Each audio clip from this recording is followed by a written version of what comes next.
Fala galera, tudo bem com vocês? Vamos então prosseguir com o nosso capítulo 8. Peguem um livro na página 56 e iniciemos a nossa aula.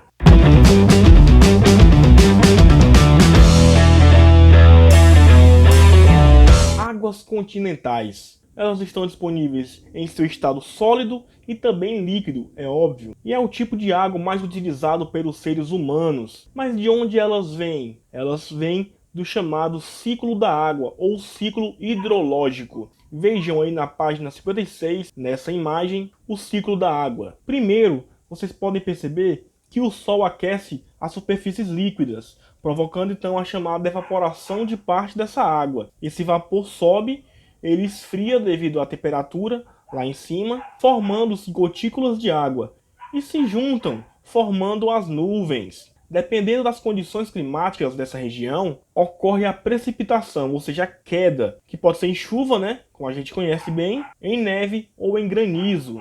Essa água precipitada, ela forma geleiras, pode também se infiltrar no solo, alimentando rios e lagos, que é mais comum em nossa região. E o escoamento dessa água, ou seja, quando ela cai e escoa para os rios ou lagos, trazem também sedimentos, como parte de minerais. Rios e bacias hidrográficas. Os rios, gente, são os cursos da água corrente. Já uma bacia hidrográfica é uma área formada por um rio e seus afluentes. Observe nessa imagem do livro também. Lá em cima a gente tem a nascente do rio, que é o local onde o rio começa. Na nascente a água emerge do subsolo por pequenas fendas no solo. Geralmente as nascentes são abastecidas pela água das chuvas. A gente tem um leito, que é a porção da superfície por onde a água do rio escorre. Ele se forma à medida que a água vai escavando o solo por onde passa. A gente vai ter os afluentes, que são rios secundários que desaguam no rio principal. Mais embaixo a gente tem o meandro, que é a curvatura ou a sinuosidade do rio. E por fim, a gente vai ter a foz, que é o local onde o rio deságua,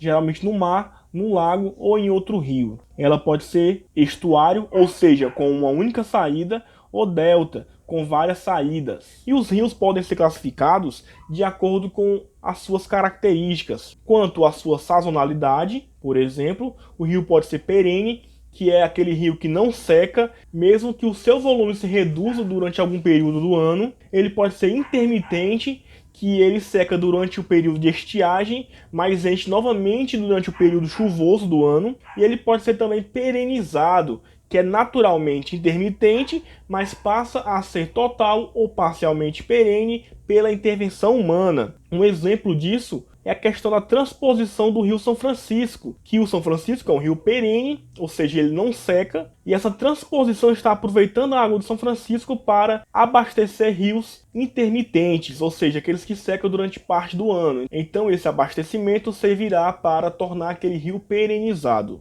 E também temos o rio efêmero, que é aquele que se forma após uma incidência de chuva, mas se desfaz logo em um período curto de tempo. Os rios também podem ser classificados quanto ao seu regime, que a gente vai ter aí o rio pluvial, que é abastecido pela água das chuvas, o rio nival, que é abastecido pela precipitação de neve, o rio glacial, que é abastecido pelo derretimento das geleiras, e o rio misto, que é abastecido por águas de mais de uma fonte.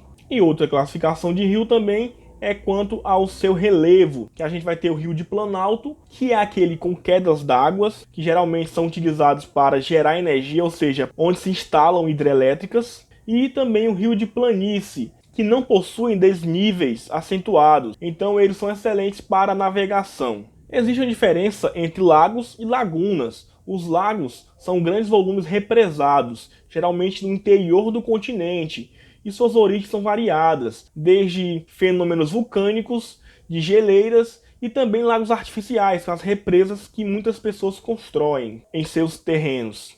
Já as lagunas são reservatórios naturais de água salgada e, consequentemente, ficam em regiões litorâneas.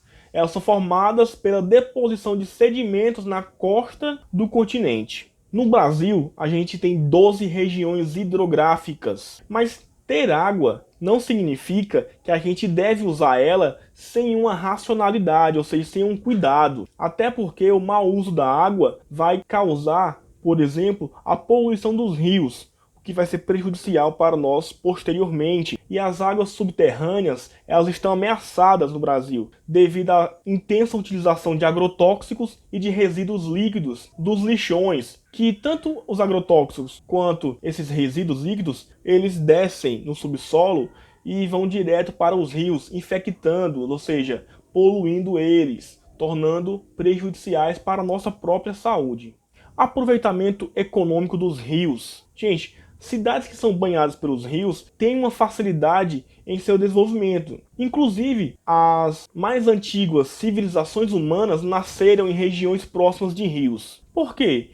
Porque próximo do rio vai propiciar a pesca, que é comum em todo o mundo, desde os primórdios da humanidade, a navegação, que é um transporte, o hidroviário no caso, mais barato e com menor custo de manutenção. Propicia também a geração de energia, como a construção de usinas hidrelétricas, e também auxilia na irrigação, que consome mais de 2/3 da água utilizada em nosso mundo, e que o uso inadequado desse sistema gera muito desperdício e nos preocupa bastante. Só o abastecimento de água no mundo, a gente tem 10% atualmente consumida para uso doméstico, enquanto que 20% é para a indústria. Demanda versus oferta de água. Então, demanda, obviamente, é a procura por essa água. E a oferta é o oferecimento, né? O que a gente tem disponível de água no mundo. Vamos falar um pouco sobre isso. A água doce, que é a água consumida pelo ser humano, representa uma pequena parcela dessa água existente no nosso planeta. E ela é representada por geleiras, rios e aquíferos. Os rios são distribuídos de forma desigual pelo planeta. E a gente tem a demanda de água doce cada vez mais crescente em nosso planeta também. O consumo de água doce no mundo, ele é distribuído dessa forma, como vocês podem ver no gráfico aqui ao lado. 70% vai para a agricultura, 20% para a indústria, enquanto que apenas 10% é destinada à alimentação da população. Mas se tem algo que colabora para a preservação dessa água, é um sistema de tratamento e distribuição de água. Então temos em nosso planeta, e principalmente em nosso país também, uma degradação dos nossos recursos hídricos, que causa um desequilíbrio na oferta de água doce. Por exemplo, rios e aquíferos, eles estão sendo contaminados, seja por esgoto, seja por agrotóxicos, fertilizantes e também os resíduos industriais. Tudo isso está colaborando para uma degradação cada vez maior dessa água que a gente tem. Mas como reduzir essa contaminação? Algo que é tão básico quanto a própria água para a sua melhoria, que é um sistema de coleta e tratamento de esgoto, ou seja, um sistema de saneamento básico que propicia, ou seja, que possibilita um melhor tratamento, um melhor uso e reuso dessa água.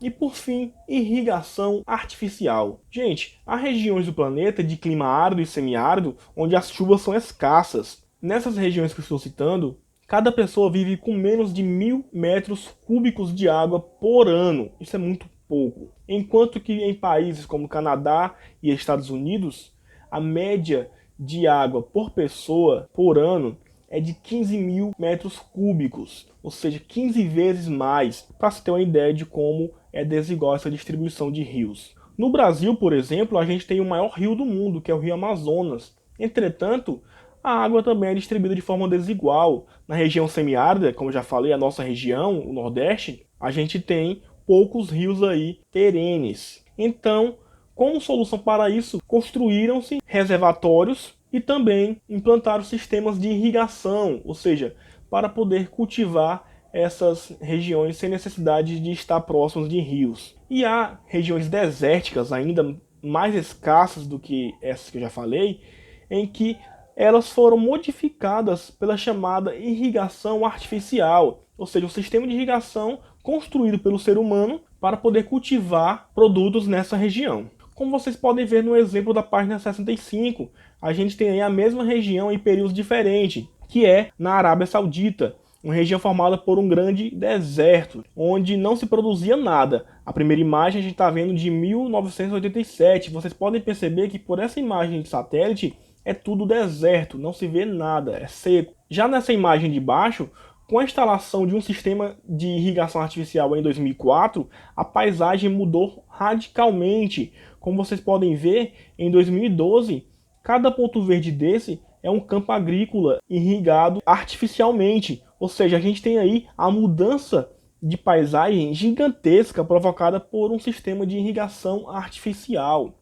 Entendido, gente? Chegamos ao fim da nossa aula e como atividade vocês irão responder as questões das páginas 59, 69, 70 e 71 do livro didático e do livro suplementar as questões de 7 a 10. Então, bons estudos e até a próxima. Fui!